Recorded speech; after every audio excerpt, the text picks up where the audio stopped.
The House Committee on Election Integrity will come to order. Will the clerk please take the attendance? Chair Smith. Present. Representatives Fox. Present. Outman. Here. Alexander. Here. Hoadley. Here. Pavlo. Here. Wooden. Here.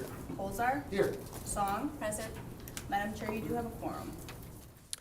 Representative Fox moves to adopt the minutes from April 15th.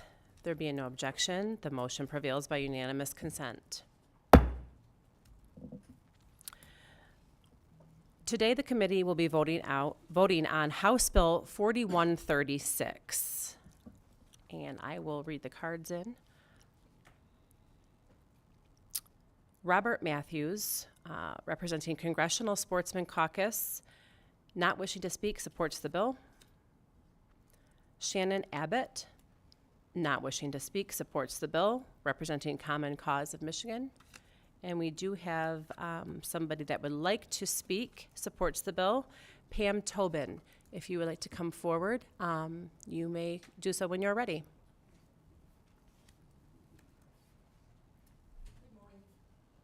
Good morning.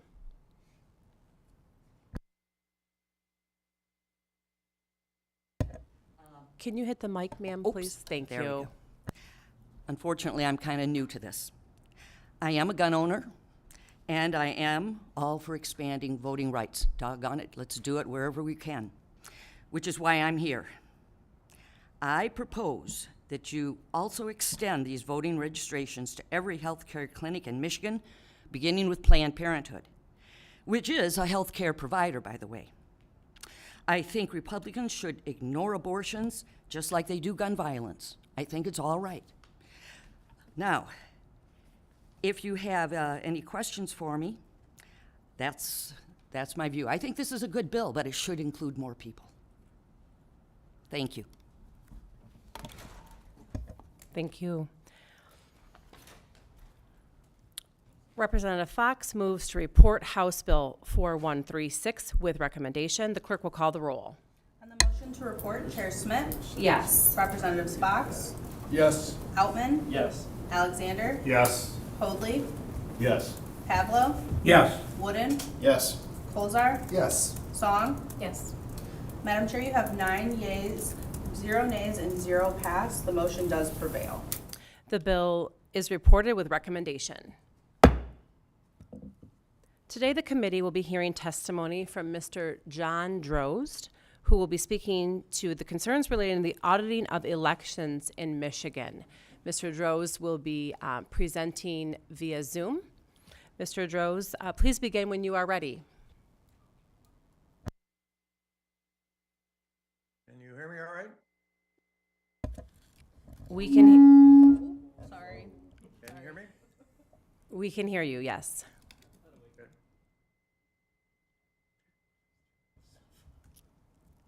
I very much appreciate the Chairperson Smith's invitation for me to speak today to this important Election Integrity Committee. John Burns was providing invaluable assistance to make this all happen, so special thanks to him. I will take questions at the end of my talk, and also I'd be glad to answer any emails that anyone sends to me subsequently. Full disclosure, can you see the slides okay? Can you see the slides okay? Yes, we can. Okay, thank you.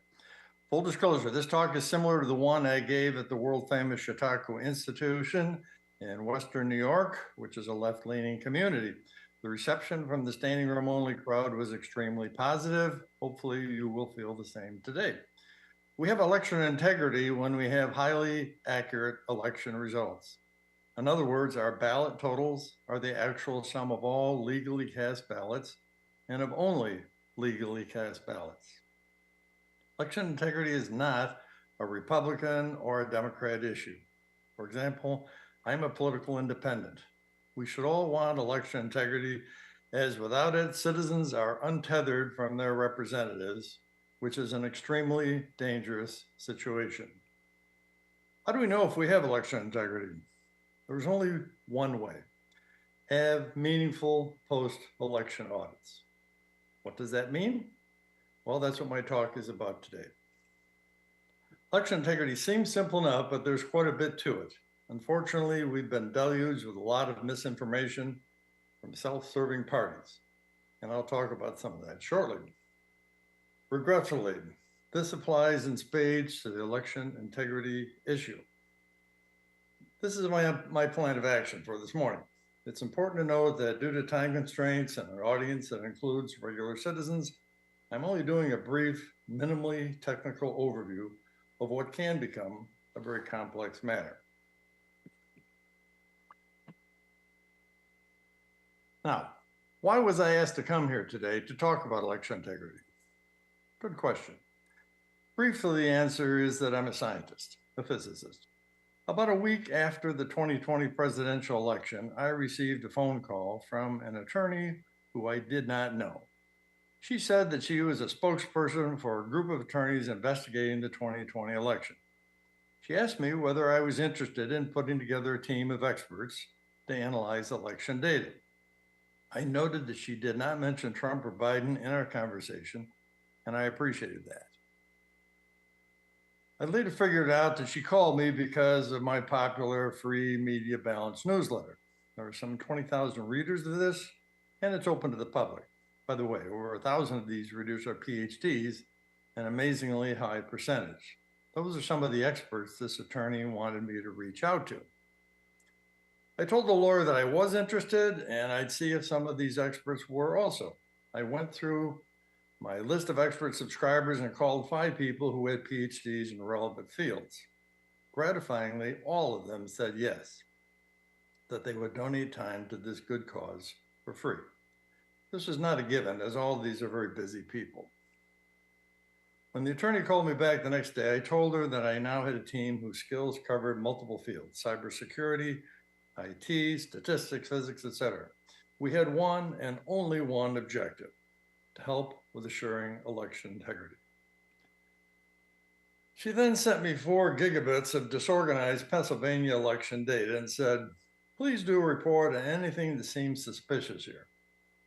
I asked, "Okay, how much time do we have?" She said, 2 days. So really? Despite starting from scratch, we sent her our 50-plus page report in 4 days. Here is our first report's cover sheet. Note that the initial release date is 11/16/20. As far as we know, this is the first 2020 related election integrity report generated by anyone in the country. By the way, I decided to arrange it so these experts independently looked at the data rather than them working together on this as a group. Each one sent me a draft of their findings on what jumped out to them. I was the editor who translated their academic writings into separate chapters that were hopefully understandable to citizens. Among other considerations, I went out of my way to reduce the politics in these reports. For example, I minimized the use of such terms as fraud. Instead, we wrote anomalies or malfeasance. But a week went by after these lawyers studied our report. Then the attorney called me back and said they'd be willing to do, would we be willing to do a similar report for Michigan? I polled the team and all of them were now interested and said yes. So I was sent data for Michigan.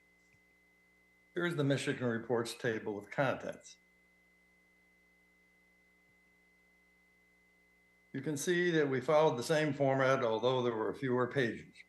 To make our reports easier to access, I bought a URL to post them on, election-integrity.info. Here I show our 10 reports, and several of these have become quite popular. I'm proud to say that although my team's reports have now been publicly posted for over 4 years, no one has provided proof that anything in any of these detailed reports is inaccurate, although the Associated Press tried hard to do that. We were also frequently asked what other 2020 related election reports we found credible, so I added these to our webpage. This picture is a partial list of some of them. Okay, so that's a bit of the backstory, so let's continue. A logical question is widespread fraud necessary to steal an election? The mainstream media has been trying to convince us that the answer is yes. Their mantra throughout the 2020 post-election period has been an incessant repetition of variations of this.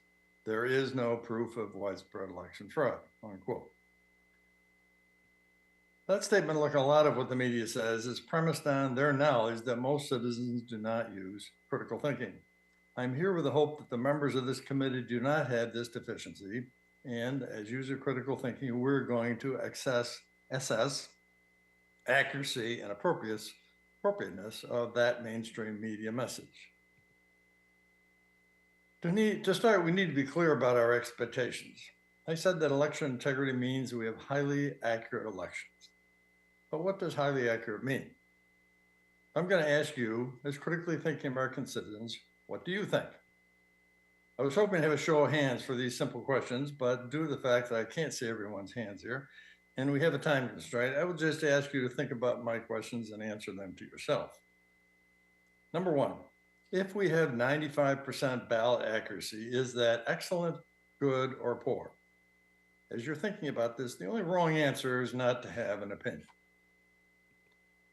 Okay, number two is if we have 99% ballot accuracy, is that excellent, good, or poor? I'm going to slightly modify the election integrity question one more time. Number three is if we have 99.9% ballot accuracy, is that excellent, good, or poor? All right, thank you for thinking about this. What are the right answers? Well, I purposely chose three numbers where I believe that each one has a different answer. My opinion is that the correct answers for each of these are 95% accuracy is poor, 99% accuracy is good, 99.9% accuracy is excellent. So why do I say this? As good as 95% accuracy sounds, it actually is a poor result. For example, in the 2020 elections, there were approximately 160 million votes cast nationally. So a 95% accuracy would mean that there are some 8 million inaccurate ballots. I think you can see that that's an enormously high number. For example, in 2020, Trump reportedly lost the countrywide popular vote by some 7 million votes. Let's just say, make up a story here, that there were 8 million fraudulent votes for Biden. If those votes were just voided, that would mean that Trump would have won the national election by 1 million votes. However, what if the 8 million fraudulent votes for Biden were edited and should have gone to Trump instead? That would mean to change to 16 million votes, 8 million less for Biden, 8 million more for Trump. In other words, in this scenario, instead of Trump supposedly losing the popular vote by 7 million, he would have actually won the popular vote by 9 million. Let's be clear, again, I am not saying that either of these things happen. I'm just trying to show you why a 95% accuracy is poor. Next, as superior as 99% accuracy sounds, it's only an average good result. A 99% accuracy means that there would be about 1.6 million inaccurate US ballots. Is that enough to make a national difference? For the answer, let's look at our third study, which we call Vote Spikes Report. This was a study of all states that had large vote spikes. One startling finding was that all these spikes were in Biden's favor. Read the report and see the details. If you go to page 25, you'll see the impact of such spikes on some key swing states. This table explains that unexpected voting patterns in just 4 states changed the national result. In fact, if any 3 of these results were reversed, Trump would have won the election. Clearly from this table, 1.6 million inaccurate ballots strategically placed could easily change the national presidential results. My last choice, 99.9% accuracy, is an excellent result. This is the type of percentage that we need to get to assure us that we have election integrity. That would still mean there are some 160,000 inaccurate ballots countrywide, but it would be much more difficult to have that number of votes make a substantial national difference. Point of this exercise, you have to understand that the mainstream media is purposely trying to corrupt your thinking regarding the election results. They repeatedly hang their hat on there not being widespread election fraud. I hope you can see now that even a 1% inaccuracy could easily change the national election results. So the term widespread is a purposely false narrative designed to fool those who are not critically thinking. By the way, I'll show you later, there is good evidence that there was some widespread fraud anyways. Part 3. What are the intentions behind the election problems? When discussing election integrity, there are two perspectives to consider: the type of errors and the intention behind these. I'm going to start with the intentions. In other words, when I refer to inaccurate ballots, these inaccuracies can be the consequences of either purposeful actions or accidental actions. Purposeful actions would be things like people voting twice, voting machines that have an algorithm that edits the result, stuffing the ballot box after hours with fraudulent ballots. Accidental errors would be things like citizens carelessly checking both candidates on a ballot, voting machines that have a mechanical failure, election officials misinterpreting the law regarding the handling of absentee ballots, etc. Well, since you're thinking as we go along, many of you would likely want to ask, of the US election inaccuracies, what portion is purposeful and what part is accidental? The short, honest answer is we have no idea.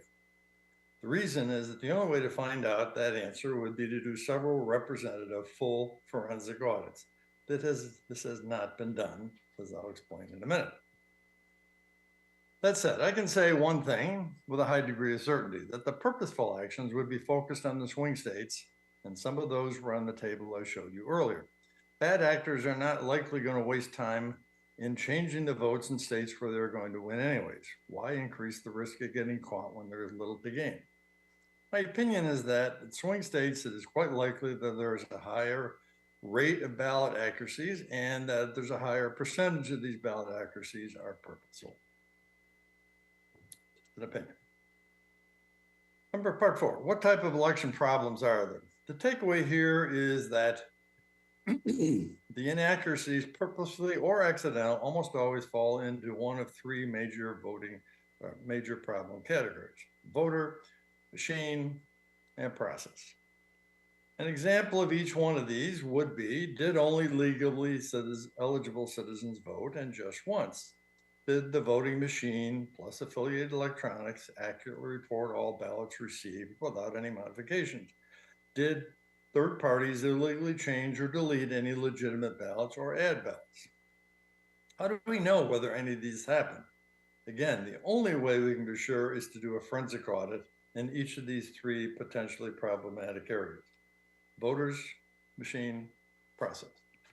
How many of the 50 states mandated even a partial forensic audit in the 2020 election results? None. However, outside parties did one in Nevada, and I'll explain that in a minute. How many of the 3,100 counties in the United States mandated a 2020 partial forensic audit of the 2020 election results?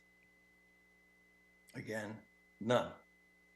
However, 2 were conducted by courts, which I'll explain shortly. Even though there are almost no locations where even a partial forensic audit was done in 2020, as fate would have it, we ended up with post-election audits done in 2020 for each of the 3 potentially problematic areas. Let's see what happened. Part 5, a partial forensic audit of voters. As stated before, election accuracies almost always fall into these 3 major categories. We're talking about the voter part here. The difference between these will become apparent. So let's start with the first one and look at an amazing study headed up by attorney Jesse Banal about the integrity of just the voter part for the entire state of Nevada. Put together a team of experts, and from the state of Nevada, they got the data from all the people who actually voted in the 2020. So there's their name, the registered address, etc. His team then exhaustively compared that information to public records. In January 2020, that's well before January 6th, note that, he testified under oath in front of Congress and on national television, which I happen to see, about his team's findings. He personally told me, when I spoke to him subsequently, that no one has come forward since with proof that any part of his report was inaccurate. Here are the findings of his experts about what happened in Nevada for the 2020 election. 1,500 dead people were recorded as voting. 4,000 non-citizens voted. 8,000 people voted from non-existent addresses. 15,000 votes were cast from commercial or vacant lot addresses. 19,000 people voted even though they did not live in Nevada, and he excluded military and college students. And lastly, approximately 42,000 people voted more than once. That's a quote, end quote. All of our experts identified over 130,000 unique instances of voter fraud in Nevada, but the actual number is almost certainly higher. Our data scientists made these calculations not by estimations or statistical sampling, but by analyzing and comparing the list of actual voters with other lists, most of which are publicly available. Our evidence has never been refuted, only ignored, end quote. So some relevant notes about the Nevada audit. Number one, Trump lost Nevada by about 33,000 votes. Again, this is not a statistical, what Benal did, analysis, as they have the names for every one of these people in each of these categories. I spoke to him about his report, and he said that even though he publicly stated that he had the names for every one of these and the evidence, the state has not asked for any of it. Despite that, he sent to the Nevada Attorney General the whole study. As far as he knows, not a single person has been prosecuted for any of these 130,000 documented cases of likely fraud.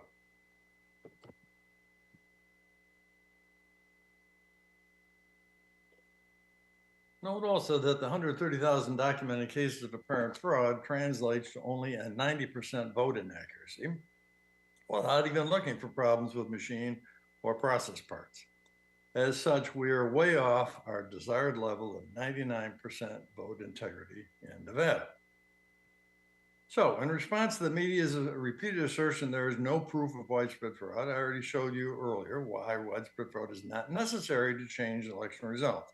Now we have concrete evidence that widespread election fraud likely did, in fact, happen in 2020 in some states. We would have had no idea about the extent of this voter fraud had not this meaningful audit been done. We also have no idea how many more cases like this there are throughout the country because no one else did the timely post-election partial forensic voter audit of the 2020 or 2024 results. Part 6, a partial forensic audit of voting machines. Interestingly, I have a good example of this in Michigan. Remember, voting accuracies almost fall into one of these three categories. Now we're going to talk about the machines. Russ Ramsland heads the Allied Security Operations Group. Their business specializes in cybersecurity matters. In the 2020 election, 63% of the voters of the Republican-leaning Antrim County, Michigan, were reported to have voted for Biden. That raised suspicions. After complaints were lodged, election officials begrudgingly looked into it. They then belatedly issued corrections saying that Biden had only 39% of the vote. They attributed this major discrepancy to, quote, human error. A lawsuit was filed and a judge ordered an audit of the county's voting machines. Ramsland organization was hired to investigate these, which were made by a company called DFS, also known as Dominion. FYI, the Dominion machines and its software were used in 24 states in the 2020 election, including 48 other counties in Michigan. On December 6th, again, a whole month before the January 6th situation, the court allowed Ramsland's team only 8 hours to do a hands-on investigation into 22 Dominion machines and associated equipment like servers. Despite that serious limitation, they subsequently published a very damning report. Here's part of the cover sheet of their report. Note that it says that Mr. Ramsland has an MBA from Harvard. He also worked for NASA and MIT. In other words, he's no slouch. One of the findings of the report is this table, which shows the official reported votes tabulated on 3 different dates with 3 different results. Note the amazing discrepancies in something so simple as votes cast for president in one county. Election officials again dismiss these inaccuracies as human error. The Ramsland team says, quote, the voting software was designed to create errors, end quote. Ramsland's report says that the Dominion system intentionally generates a high number of ballot errors, and astounding 68% in this case. These ballots are then manually, keyword, manually adjudicated. with no oversight, no transparency, no audit trail. This easily leads to election errors and/or fraud. The report concluded that Dominion machines should not be used and the Michigan election results should not be certified. He stated that the adjudication process is, quote, the simplest way to manipulate the results, end quote. Yes, I'm aware that there are some differences of opinion regarding this interim audit. And in my opinion, this comparison of the different perspectives is spot on. I recommend reading it closely.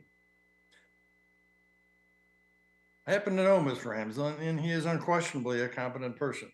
Considering that he was only given a laughable 8 hours to find a needle in multiple hay bales, he did a superior job.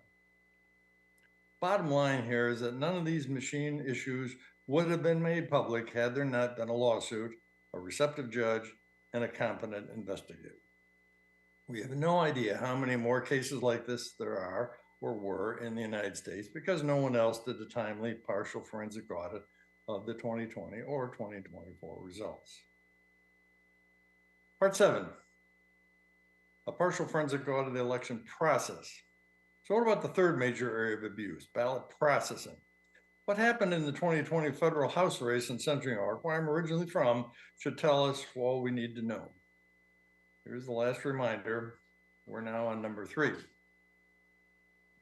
Here's a brief version of what happened. Claudia Tenney, a Republican, was running for a U.S. House seat. There are about 325,000 registered voters in this Republican-leaning New York 22 district. At the end of Election Day in 2020, Claudia was leading by almost 30,000 votes. One would think that this would be an insurmountable lead in a Republican-leaning district. However, a few days later, after all the absentee, et cetera, votes were tallied, her lead had shrunk to an astounding 20 votes. Not 20,000, 20 votes.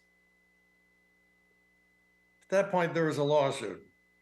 What was good about this case is that instead of bailing out on legal technicalities, the judge here actually investigated ballot processing. As New York State, under court supervision, lifted up various process rocks, the lead went back and forth. Here, for example, 2 days before Christmas, no doubt, no less, the Democrat was actually now leading by 14 votes. What's most important is that the judge's subsequent legal ruling, he officially declared that New York State election officials had violated New York State election laws in at least 9 different ways. No, not 9 times, 9 different ways.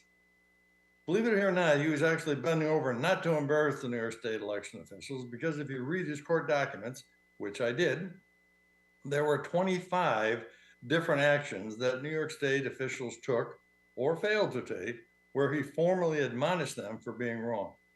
25 different actions. We don't have the time today to go into these 25 process errors that New York State election officials made. They're all spelled out in detail in Appendix C of our post-election report here, which, like all of our 10 reports, is at electionintegrity.info. This is a good news story, as my friend Claudia prevailed in the end. The final vote count approved by the judge and certified by New York State showed that she won by 109 votes. This reinforces my earlier point that widespread fraud is not necessary to change election results. 109 votes out of 325,000 made the difference.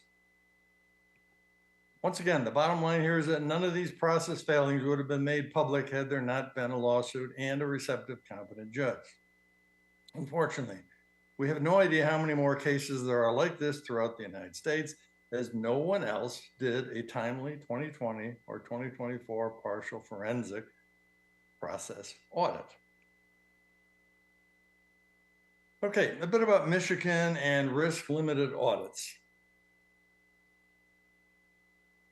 This is from the Michigan State Constitution, where it clearly emphasizes the importance of election audits, although it is light on specifics.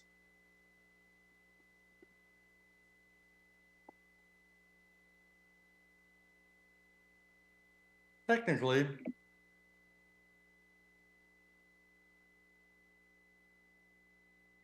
this 2021 headline is right, but that is only an indictment of how weak Michigan audits were prior to then. risk limited audits are being marketed to Michigan legislators as being simple and effective. The evidence questions both of these claims. Regarding being simple, there are actually 3 different types of RLAs. This is per NCSL. And if you look closely at this, to obtain minimum effectiveness, the sample size increases from 300 to 55,000. And to do RLAs right is not simple. Note that the creator of RLAs wrote this document called a, quote, gentle introduction into RLAs, unquote. However, it's 7 pages of 10-point text loaded with technical terminology. As Churchill insightfully said, this report, by its very length, defends itself against the risk of being read. Someone could give a whole talk on RLAs regarding effectiveness. The RL name is misleading, as the actual amount of risk that is limited is very small. For instance, read what the Michigan Post-Election Audit Manual says. In the sentence I highlighted, it makes clear that the focus is on whether the machine tally reflects the paper ballot tally. In other words, these audits are only barely scratching the surface of what actually needs to be done.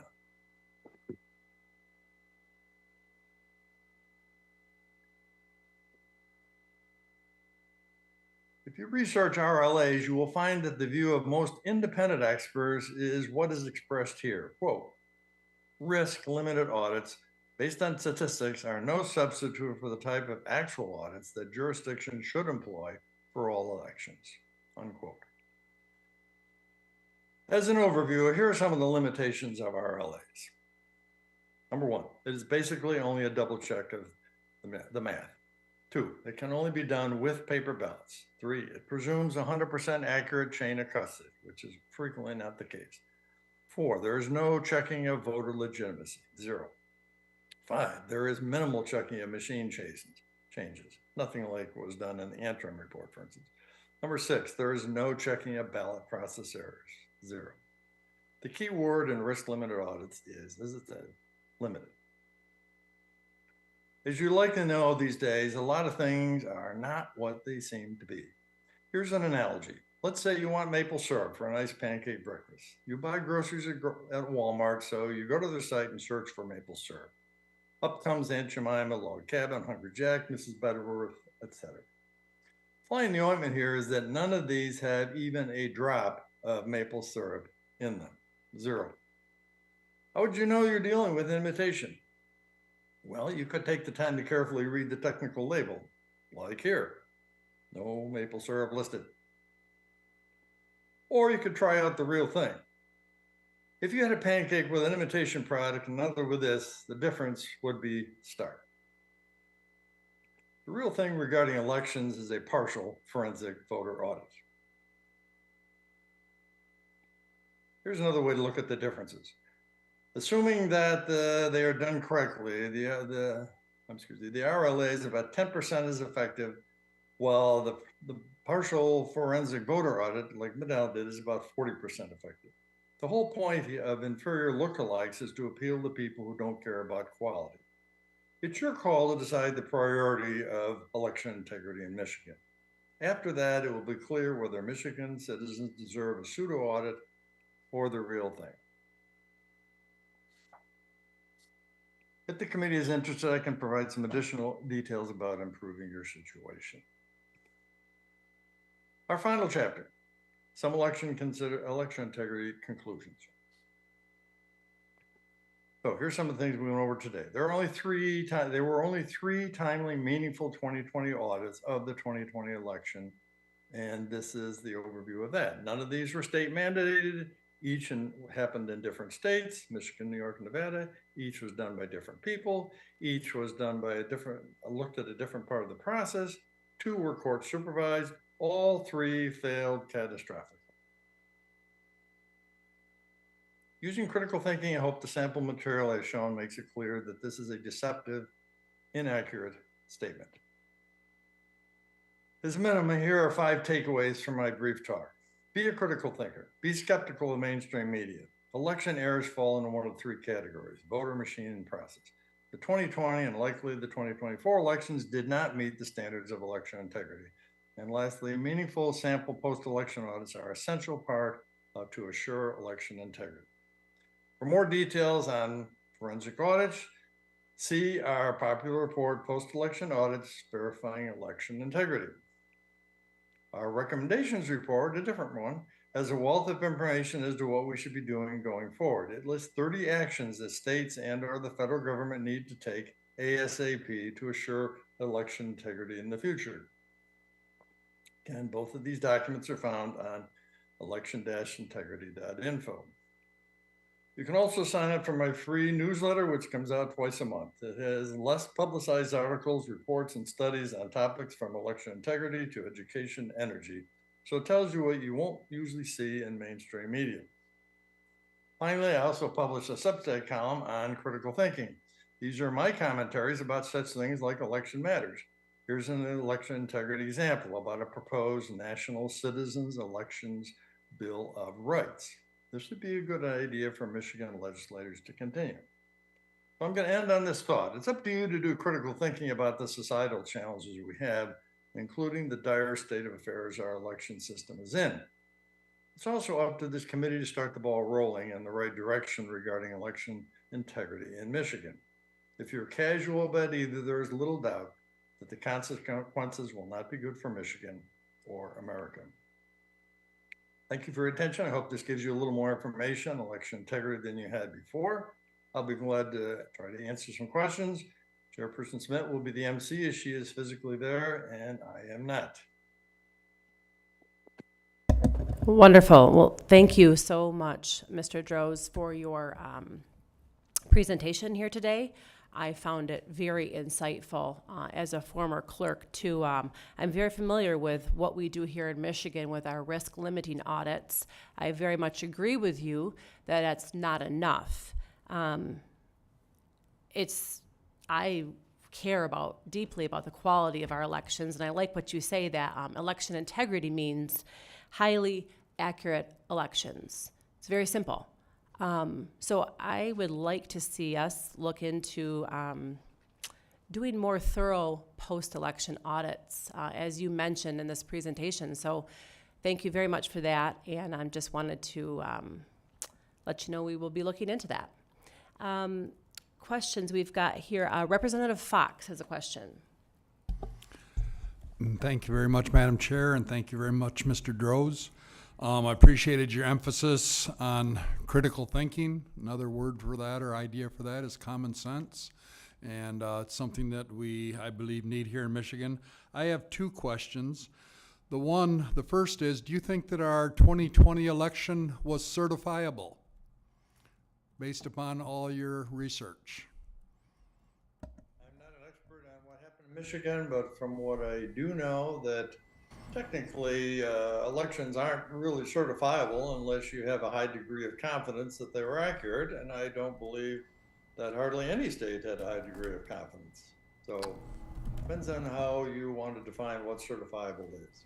Okay, well, I would go toward the 99.9% myself. But my second question is, I often hear politicians highlighting that, hey, we got to quit looking over our shoulders and back at the 2020 election. After all, that was in the past. We've got to look into the future. And I hope you can tell that I'm being sarcastic in my voice. What would you say to those political comments? Thank you. Well, the most appropriate sentence is a very famous saying that those who don't learn from history are doomed to repeat it. Amen. Thank you. Representative Wooden has a question. Thank you, Chair. I have two questions, if that's okay. Yes. My first question, sir, thank you for your testimony. You mentioned the importance of being a critical thinker, and you just referenced the idea that those who don't learn from history are doomed to repeat it. Do you believe then that you have a high degree of confidence that the 2024 election was highly accurate? Well, there was a lot of things that happened between 2020 and 2024. Numerous states, for instance, changed their laws, their election laws. A huge amount of things went on in the background that very few people know anything about. For instance, The RNC changed their methodology as far as lawsuits. They made about 5 times as many lawsuits in the 2024 cycle than they did in the 2020. A whole variety of things like that. So I would say, by and large, yes, it was more accurate. My second question, in trying to be critically or applying critical thinking to this, is trying to draw some of the examples that you brought in this presentation. You mentioned that the study in Nevada has not been refuted from Mr. Banal. Well, I just did a pretty quick Google search, and it has been debunked. It has been thrown out. It was part of a lawsuit in Nevada that was thrown out by a judge. The 42,000 non-Nevadans or the 42,000 Nevadans who voted more than once. Derek Mueller from the University of Iowa College of Law analyzed the origins of Banal's 42,000 figure, found the claims stemmed from a report from the RNC, and concluded that the report lacked overall methodology of the underlying data. Similarly, other figures in this report, noting the thousands of individuals who were from out of state, the underlying data that they pulled from that were people with out-of-state licenses. It is not illegal to drive with an out-of-state license and vote. Similarly, we're seeing frequent debunking of these claims. And in addition, you brought up the Dominion voting systems. This particular instance has been relitigated time and again. Not a single court has taken this up, and to the point that Fox News is having to pay this company because they have publicized and peddled these claims, and Dominion took them to court for defamation. So the one court case involving Dominion proved that that these systems did not have, that it was in fact human error and not a voting system algorithmic error that caused this. So I guess my question to you is, if these have been challenged, they have been debunked, why are they in your presentation this morning? Okay, well, that's a good question. That's a little more complicated to answer here. Number one, all the challenges that I've seen have been political in nature. It's just like the immigration issue here. We can have two completely opposite positions here about something that would seem to be a relatively straightforward matter.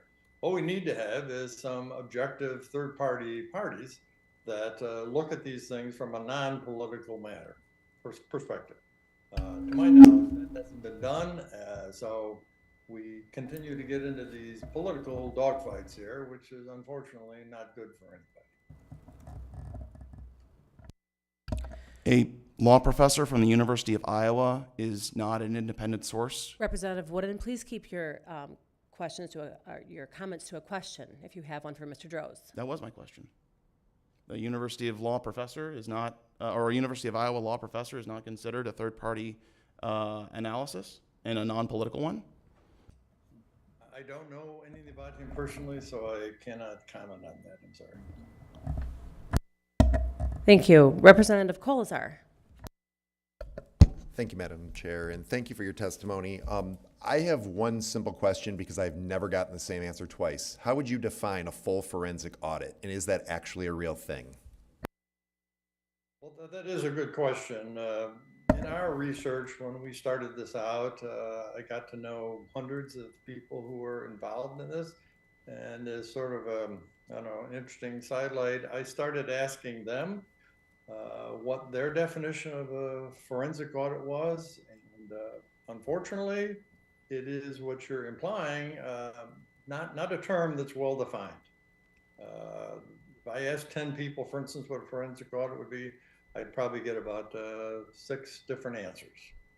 So unfortunately, that's something that needs to be resolved, and I think if a particular state took the lead of saying, okay, let's follow forensic accounting practices as an example, which are well established for businesses, and emulate those type of methodologies for elections, that we could probably make some headway here. But no state at this point has stepped in to do a forensic audit. So somebody needs to be the leader here, and that's why I'm talking to you. Thank you. We have got one last question here from Representative Pavlo. Thank you, Madam Chair. Thank you, Mr. Droz, for your report. What is your opinion on returning to paper ballots in order to be able to have accurate post-election results? That's a complicated topic as well. On the surface, of course, paper ballots seems to be a good idea, but when we're talking about 160 million people throughout the country counting this, there's a lot of downsides to it as well. One of the 30 suggestions on our recommendations report is to investigate this issue. And part of that suggestion is to investigate what other countries have done, what other large European countries, for instance, have done, and rather than go on our own to figure this all out, to see what has worked in these other countries and what has not, and try to make, again, some objective, non-political conclusion as to what would produce the most satisfactory and most reliable results. Thank you.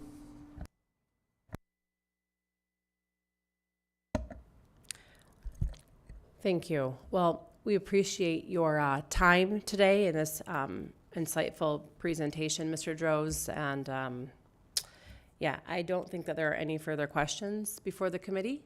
So with that, there be no further business before the committee. The committee will stand adjourned.